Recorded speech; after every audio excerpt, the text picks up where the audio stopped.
Got it.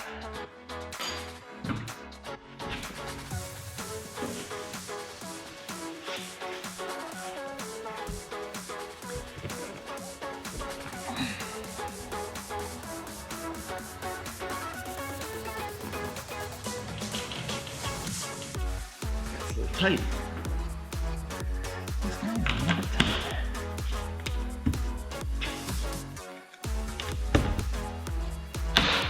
There we go.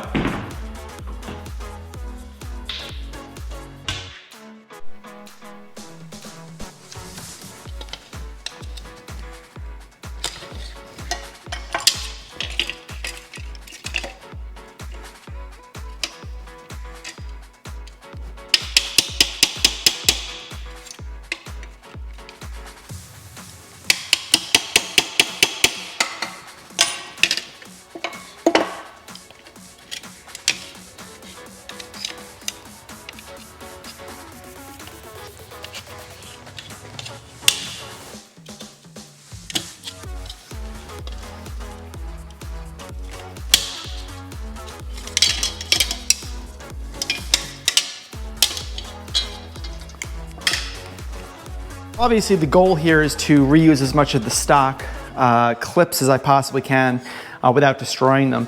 Removing them without destroying them is at times difficult, but in this case, with the rear window trim, it's actually pretty easy.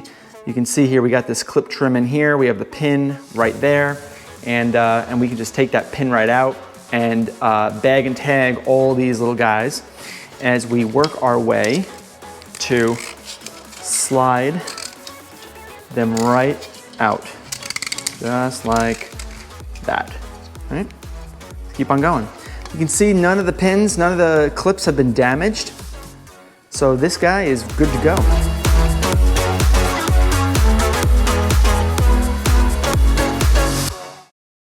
So here's a pretty big stark difference between the regular E30s and the M3s.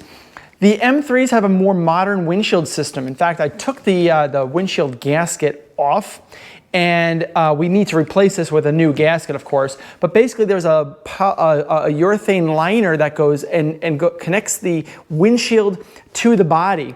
Basically put it on and then you squeeze the windshield on, just like most modern windshields, instead of using like a lock strip that the older E30s have. So we have removed this. We're gonna leave the windshield alone for now. We don't need to remove it yet. But let's talk for a quick second about where we're gonna store all these parts. I mean, look at, we have a whole car here that's gonna have parts that need to be stored somewhere, and it needs to be in a somewhat climate controlled area. So where is that gonna be? Let's take a look.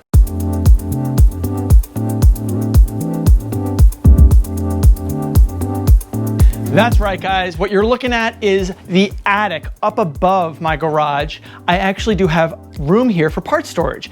And right behind me here are 2 shelves, in fact 3 shelves that are gonna be dedicated solely to the E30 M3 parts, all clips, all trim, seats, carpet, body panels, interior parts, everything will be stored here. It'll be labeled, bagged, and tagged so that it'll be in a nice environmentally controlled area for storage while we just basically get the entire chassis down to a stripped rolling chassis. We still need to be able to move it around the shop. But for now, we have at least a spoken area here for E30 M3 part storage.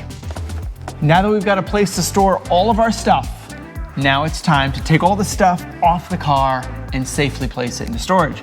Now, we're gonna start with the interior, right? We're gonna do a lot more interior work. We're gonna do exterior, we're gonna swap back and forth. But in this case, we're gonna be removing these perfect door cards. And they're so perfect, you can tell because even underneath, every single clip is maintained. And that is so important to maintain that level of stock look. It's very sloppy when these clips are missing and the door card starts to hang off. In this case, we have 3 Phillips head screws before this handle can come off. Then we can remove the trim, the doorknob lock, and then we use what's called a prior right here.